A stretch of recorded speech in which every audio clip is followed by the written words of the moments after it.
ಗ್ಯಾಂಗ್ಸ್ಟರ್ನ shootout ಮತ್ತು ದರೋಡೆ ಪ್ರಕರಣಕ್ಕೆ ಸಂಬಂಧಪಟ್ಟಂತೆ ಗ್ಯಾಂಗ್ಸ್ಟರ್ಗಳ ಕೈವಾಡ ಈ ಕೃತ್ಯದಲ್ಲಿ ಇರೋದು ಆರಂಭಿಕ ಹಂತದಿಂದ ಕೂಡ ಅನುಮಾನ ಇತ್ತು. ಲಾಸ್ಟ್ ಒಂದು 2 ಡೇಸ್ ತನಿಖೆ ಅದೇ ಕಡೆಗೆ ಆ ಗ್ಯಾಂಗ್ಸ್ಟರ್ಗಳ ಕೈವಾಡದ ಕಡೆಗೆ ಬೆಟ್ಟು ತೋರಿಸ್ತಾ ಇತ್ತು.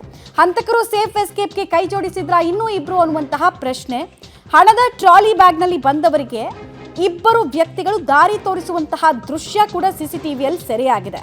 ಹೈದರಾಬಾದ್ನಲ್ಲಿ ಹಂತಕರಿಗೆ ದಾರಿ ತೋರಿಸುವಂತಹ ಇಬ್ಬರ ದೃಶ್ಯ ಸಿಗ್ತಾ ಇದೆ. ಅಫ್ಜಲ್ಗಂಜ್ನಲ್ಲಿ ಗುಂಡಿನ ದಾಳಿ ಬಳಿಕ ಆ ಹಂತಕರು ಎಸ್ಕೇಪ್ ಆಗ್ತಾರೆ. ಆಮೇಲೆ ಸುಮಾರು ಇನ್ಸಿಡೆಂಟ್ಗಳು ಈ ಥರದ್ದು ಒಂದು ನೆಟ್ವರ್ಕ್ ಕೆಲಸ ಮಾಡಿದೆ ಅನ್ನೋದಕ್ಕೆ ಒಂದು ಎಕ್ಸಾಂಪಲ್ ಕೊಡ್ತಾ ಹೋಗುತ್ತೆ. ಅಲ್ಲಿಂದ ಬೇರೆ ಕಡೆಗೆ ತೆರಳೋದಕ್ಕೆ ಅಂದರೆ ಅವ್ರನ್ನ ಸೇಫ್ ಮಾಡೋದಕ್ಕೆ ಇನ್ನಿಬ್ರು ದಾರಿ ತೋರಿಸುವಂತಹ ವಿಡಿಯೋ ಕೂಡ ಲಭ್ಯ ಆಗಿದೆ.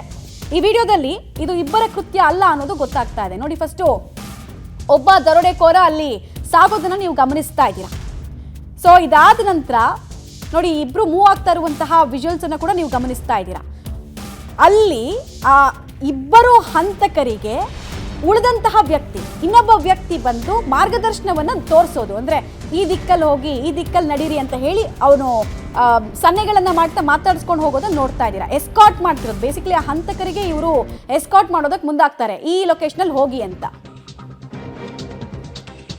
ಬೀದರ್ SBI ಬ್ಯಾಂಕ್ ಬಳಿ ಶೂಟೌಟ್ ಮತ್ತು ಲೂಟಿ ಕೇಸ್ಗೆ ಸಂಬಂಧಪಟ್ಟಂತೆ ಹೈದರಾಬಾದ್ನಲ್ಲಿ ಗುಂಡು ಹಾರಿಸಿ ಉತ್ತರ ಭಾರತಕ್ಕೆ ಹಂತಕರು ಎಸ್ಕೇಪ್ ಆಗಿದ್ದಾರೆ. 5 ದಿನದಿಂದ 3 ರಾಜ್ಯಗಳಲ್ಲಿ ಪೊಲೀಸರು ಶೋಧ